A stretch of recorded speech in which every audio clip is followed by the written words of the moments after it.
of stuff. Sorry about that. I'm in La La Land. Let's try this again. Okay.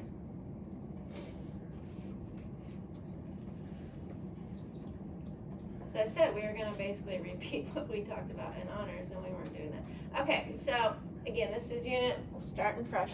This is unit 5 on kinetics, and we're just looking at studying the rate of the reaction.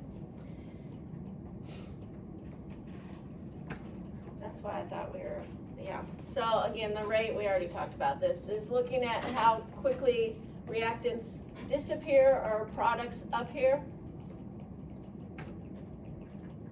Now we kind of got into this a little bit with, what was it, the heat unit that we did towards the end of the semester, looking at how usually most reactions aren't just we have the reactants and boom, we form the products, that there's usually these little steps in between.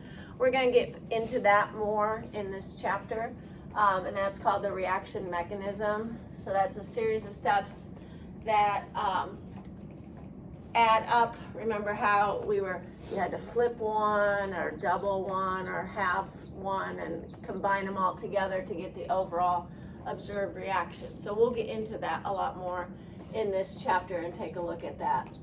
But that's called the reaction mechanism. All right, yeah, 14.1. Let's start at the beginning of the chapter. So factors that can affect how quickly or slowly a reaction occurs. Sometimes we want a reaction, like in the case of medicine, you want reactions, the chemical reaction that, keeps your sinuses clear or kills the pain. You actually want that to go slowly and last for a long time. Other reactions, we want them to go more quickly.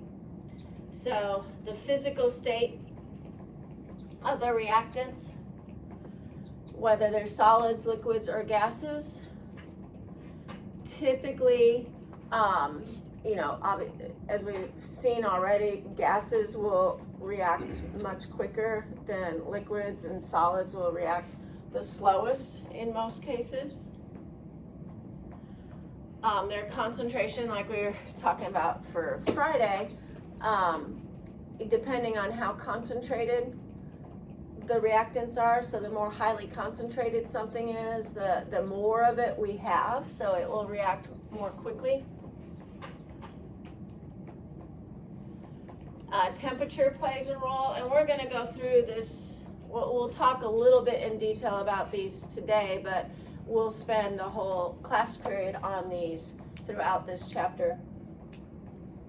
So temperature, as we talked about in our gas unit and our thermal unit, the higher the temperature, the more energy the molecules have, so the more collisions there'll be, so we'll have be able to react it more quickly.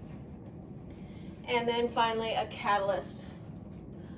We haven't talked too much about catalysts yet, but we'll get into how a catalyst affects a reaction. And again, when we did our heat unit at the end of the semester, we looked at how a catalyst provides an alternative pathway with lower energy, so that usually allows the reaction to occur more quickly. So those are the 4 things that, again, as we go through this unit, we're going to look at and do calculations with and stuff like that.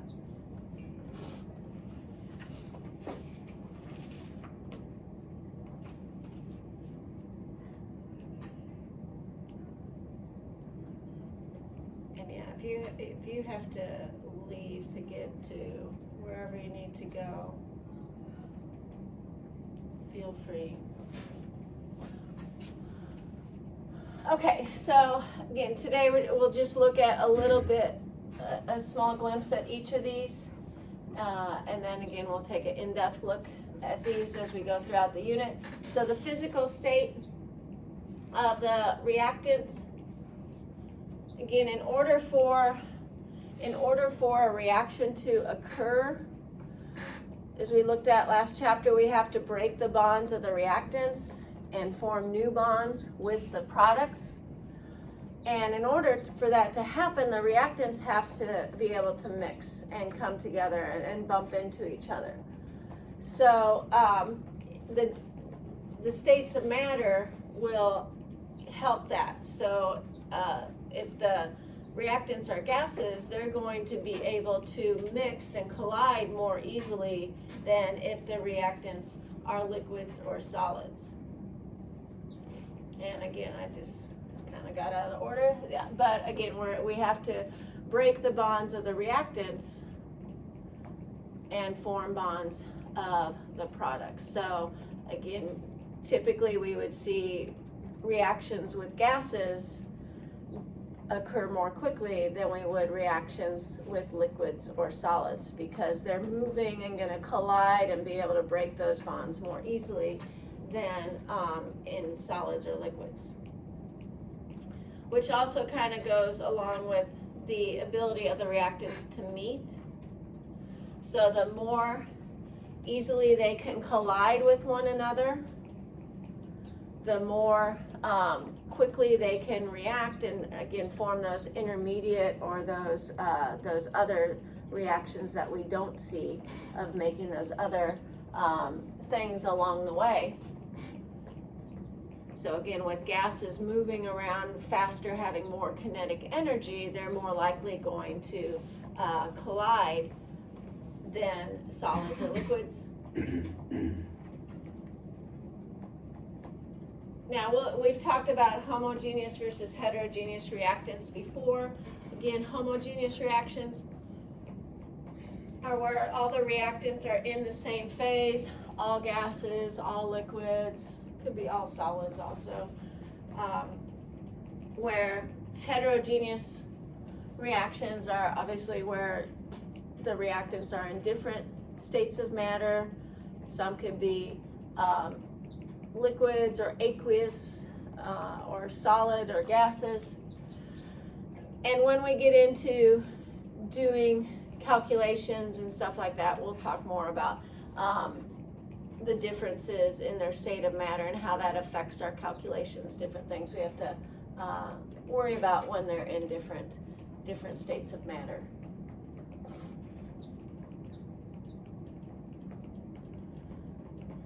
Now, again, in general, and there's always exceptions to this rule, as I said earlier, usually reactants that are gaseous are going to react more quickly than solids or liquids, but solids can react very quickly depending upon their surface area.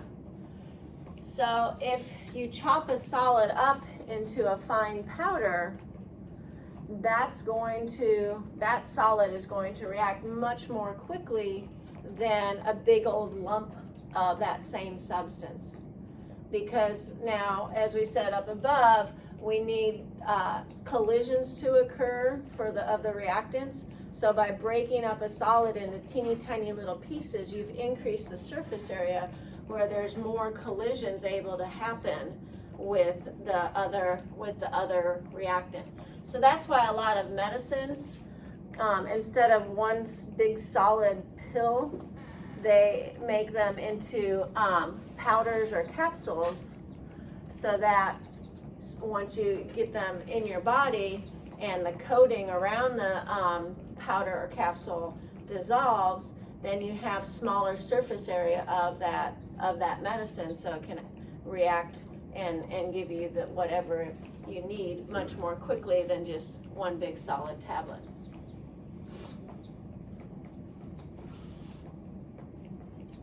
And oops, sorry, I'll go back. I hear writing. Get out of practice after a few weeks, huh? Yeah, I'm out of practice too. I'm glad this is just one class today. That's neat. Get out of practice at talking all day. Are you teaching at JTRA? Not really. Today I am. It's a STEM day for freshmen, so I've organized the STEM thing. We're making toothpick towers and lava lamps, and we're playing a Kahoot game, and Silly Safari Guide is coming and stuff. So yeah, I'm doing that, but the rest of the time I'm painting. I don't know if anybody saw the hallway out there. Oh by the stairs. I'm doing that the rest of the time, so. Since nobody else signed up for it, it's just me. All right, trying to bring a little life to that area is so boring and blah, so it'll hopefully look a lot more inviting walking into this area after J-term, if I can get it all finished after J-term. So this is kind of what we mean by surface area. So that's the exact same volume of whatever this is. We have one big huge solid cube versus chopping it into little teeny tiny cubes. We go from a surface area of the big cube of just 6 square centimeters to chopping it up into little teeny tiny cubes. We've increased that surface area to 600 square centimeters. So that again gives the whatever the other reactant is a lot more areas that it can collide with and react more quickly. Okay, so and again, kind of this is what we'll be focusing on Friday, as you already got a preview of with the notes we started. So this kind of shows what's going on in a reaction. So in the beginning of a reaction, we just have all reactants. That's the red dots or line, whatever you want to look at. And then as time goes on, the amount of reactants are decreasing. May not always be to 0.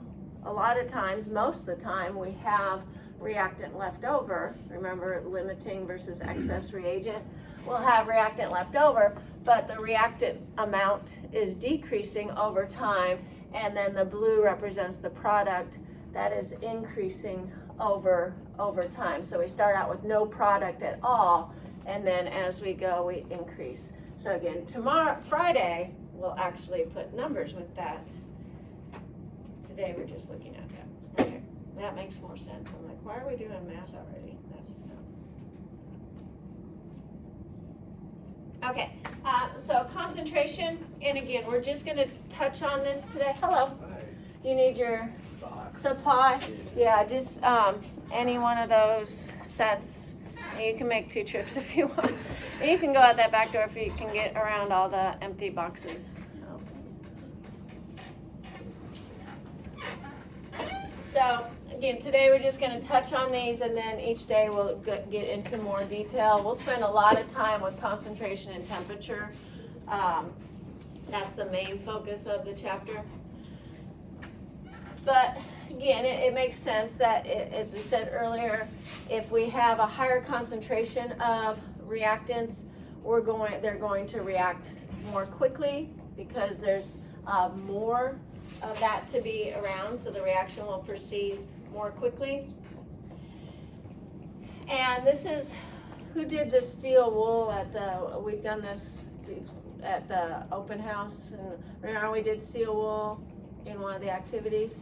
So steel wool, and there's a picture of steel wool in your book of it burning in just regular air, which air is only about 20% oxygen. The majority of air is nitrogen, which nitrogen is not flammable. It's the oxygen in the air that is flammable, versus steel wool burning in pure oxygen, 100% oxygen. It's going to burn more quickly because the concentration of oxygen is higher if we're putting it in a system that is pure oxygen. So there's a picture in your book of that. But yeah, we burn this. Well, we didn't burn steel wool. We did the little alligator clips battery. Remember doing that? Oh, that's a long time ago. Okay, then temperature. So again, as I mentioned earlier, typically as we increase the temperature, as we've talked about before, we're increasing the kinetic energy of the particles. So if they have more energy, they're moving around more, they're going to collide more. And so by increasing the temperature, we're going to increase the rate of the reaction because there's more collisions. And again, that's what it all comes down to is in order for a reaction to occur, we have to have collisions of the reactants to break those bonds and form new bonds of the product. So anything we can do to increase the collisions, we're going to increase the rate of the reaction. So by increasing the temperature, giving the reactants more kinetic energy, they're gonna increase their collision. And that's why milk spoils more quickly. Well, I think I've got some spoiled milk in my refrigerator. It will still spoil in your refrigerator. You know, you've got the expiration used by or whatever date. I think some of mine is Christmas. It'll still spoil in your refrigerator, even though it'll go past the expiration date. But if you leave that same milk sitting out in room temperature, it's going to spoil much more quickly. It'll spoil way before the expiration date because you have increased the temperature, so the chemicals inside the milk are going to decompose and break down more quickly.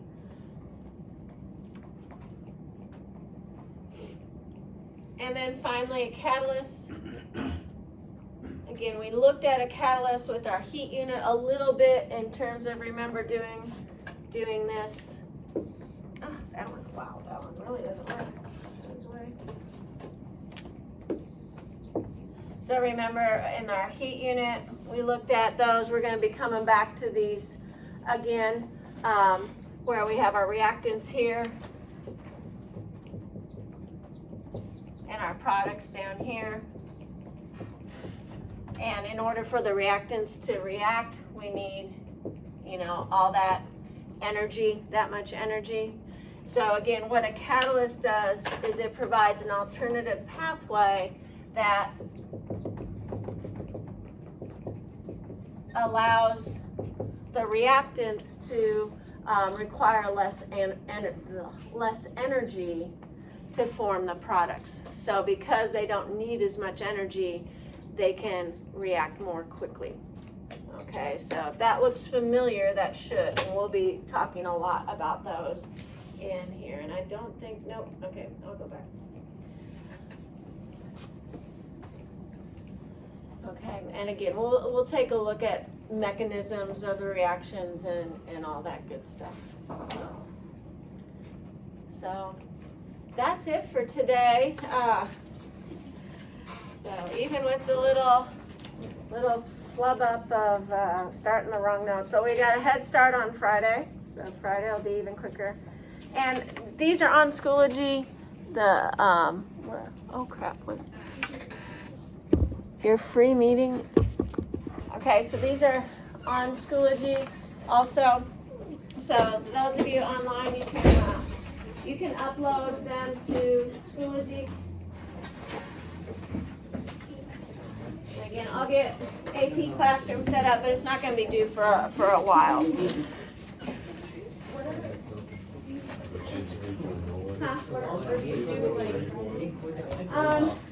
I really wanted to, but yeah, they're due Friday. I mean, I don't know why. Well, but yeah, ideally they'll be due Friday, but I'll take them if we can't get them done. Okay. All right, so we're done. Enjoy.